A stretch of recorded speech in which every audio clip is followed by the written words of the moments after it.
So my colleague Ross Douthat did an interview with Vice President JD Vance in Rome during the papal conclave, and they put up the interview at the New York Times website. I recommend you check it out. It's an informative interview, and I just wanted to comment on two particular things that Vance said in the interview. I know I am a Vance hater, and I am admittedly going to be doing some hating here.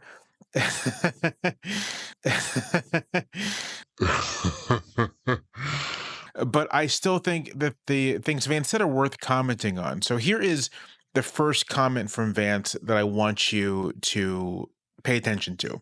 The role of the court is to check the excesses of the executive. I thought that was a profoundly wrong sentiment. That's one half of his job. The other half of his job is to check the excesses of his own branch.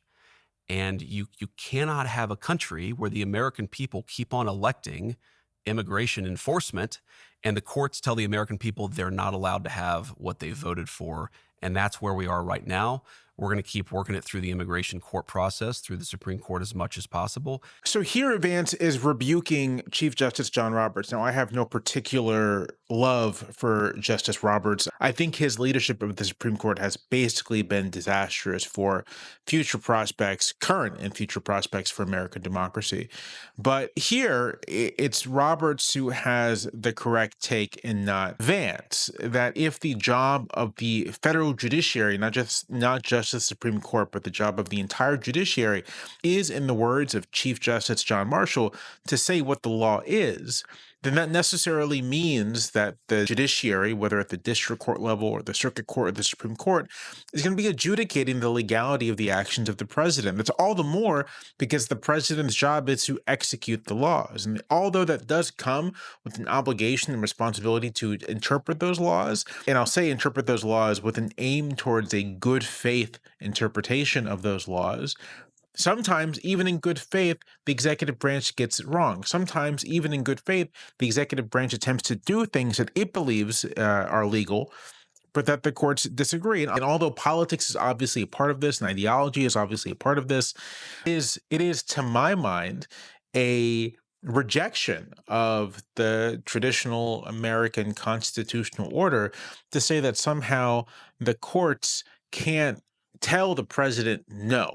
Now, here's why this is interesting. Here's why this is not just an attempt by Vance to justify a power grab, because Vance's explanation for why it's somehow illegitimate for the courts to say no is because the American people elected the president.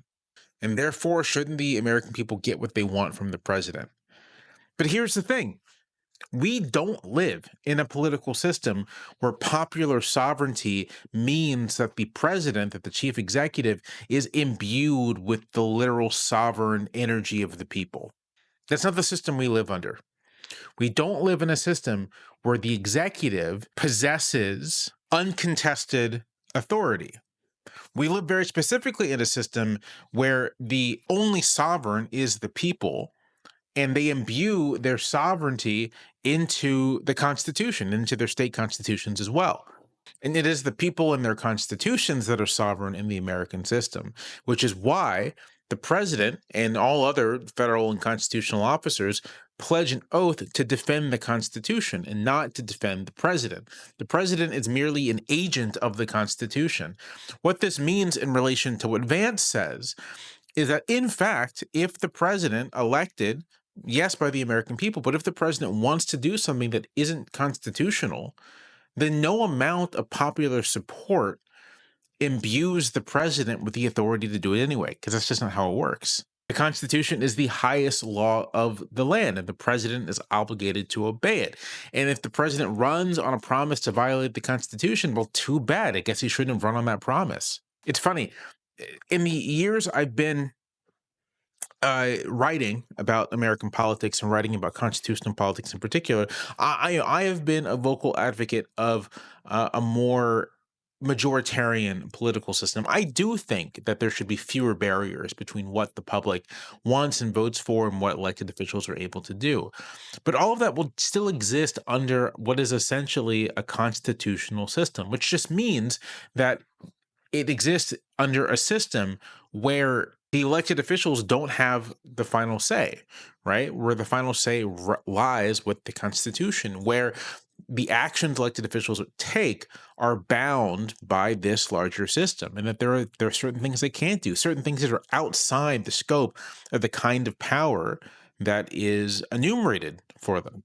Vance is articulating a perspective that I've been accused of having, which I don't have, and it's the perspective that elections aren't just procedural mechanisms to say who is going to have a share of power for a particular amount of time, but that they are, in fact, these moments through which we do create new sovereigns, and those sovereigns can kind of rule us as they see fit. That's sort of how Vance sees Trump, this almost avatar of the American people who ought to be able to do what he wants because the people put him there. But again, there are political systems that are like that. It's not ours. And I found that comment by Vance to be such an interesting and telling instance of how the vice president has a fundamentally, and I don't mean this in a pejorative sense, but I mean this in a descriptive sense, a fundamentally un-American picture of how our politics and how our political system ought to work. That's the first thing I wanted to point out. The second thing in the interview is this. Check this out. Think that those who care about what might be called the common good, they sometimes underweight how destructive to the common good immigration at the levels and at the pace that we've seen over the last few years. I really do think that social solidarity is destroyed when you have too much migration too quickly. And so that's not because I hate the migrants or I'm motivated by grievance. That's because I'm trying to preserve something in my own country where we are a unified nation. And I don't think that can happen if you have too much immigration too quickly. Now, the way Vance puts this, it's supposed to be very reasonable. I just want to preserve something. I'm not against migrants. I just want to preserve something. Now, I think this is belied by the fact that during last year's campaign, Vance went on a campaign of actively lying about and demagoguing Haitian immigrants, legal Haitian immigrants in Ohio, people who had done nothing but bring business and, frankly, prosperity to what was a declining town, and who were integrating into that town quite well, bringing with them not just their culture, but a new kind of energy. Vance demagogued those people. Vance told the entire country that those people were stealing and consuming the pets of their neighbors. Vance was spreading racist libel against these people. So the notion that, oh shucks, JD Vance, he just wants to preserve a coherent culture. He doesn't have anything against anyone. That's nonsense. That's bullshit.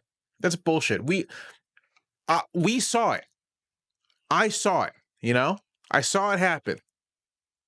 Don't tell me it didn't happen. It happened. I watched it happen. I saw it happen. Don't tell me it didn't happen. The other thing I have to say, though, about Vance's comments is that this is an old line. This is a very old line. It's almost a typical line. Look back throughout American history and look at our various nativist and anti-immigrant movements, whether that's the Know-Nothings in the 1840s and the 1850s, whether that's the wave of Anglo, anti-Southern European and Eastern European agitators in the early 20th century, whether that is the Klan in the 1920s. It doesn't matter who you're looking at. Looking at our nativist and anti-immigrant movements, looking at figures like David Duke, when he was first coming on the scene in the 80s as the young, hip leader of the Klan, which is how they presented him. He's young, he's hip, he's handsome, and he's a Klansman. This is almost word for word the rhetoric they use, what Vance is saying. Almost word for word, their rhetoric is, we have nothing against these people, we just don't think they belong. We have nothing against these people, we just want to preserve our cultural integrity. And they never really say what cultural integrity means or what they're trying to preserve, but we kind of know the deal, right? Like it means they want to keep things white. I'm going to go back to the Springfield Haitians. They were integrating into their communities. They were buying homes, working jobs, being tax-paying decent citizens, contributing to the community. They were integrating just fine. And Vance demagogued them. And so if what Vance wants is cultural integration, if he wants preservation of traditional ways of life, you should have been celebrating those immigrants. Note, he's not demagoguing the Afrikaners coming in that the administration's letting in, even though the cultural distance between Afrikaners and Americans and Haitians and Americans is probably greater. Haiti being a New World country, Haiti having an Enlightenment heritage, being a part, coming out of the same kind of revolutions that produced our country. Haitians having long-standing ties to the United States. Like when you start to get down to brass tacks, Haitians are probably more likely to be able to successfully integrate into the country than Afrikaners are, coming from a very different cultural heritage. But Afrikaners are white and Haitians are black. And that to me seems to be the actual difference here.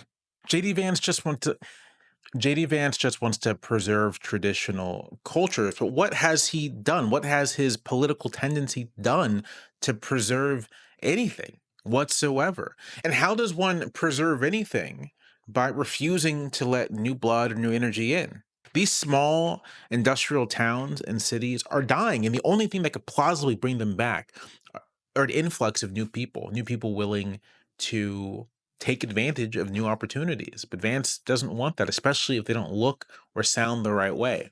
And this is ignoring the fact that the United States, and this is ignoring the fact that the cultural tradition of the United States is, in fact, incorporating new kinds of people into existing arrangements. The main point is just to say, and then when you look at the broader story of American prosperity, it's been when we're at our most restrictionist and our least open that America has stagnated, and it's when we've taken advantage of the fact that people want to come here that we've thrived.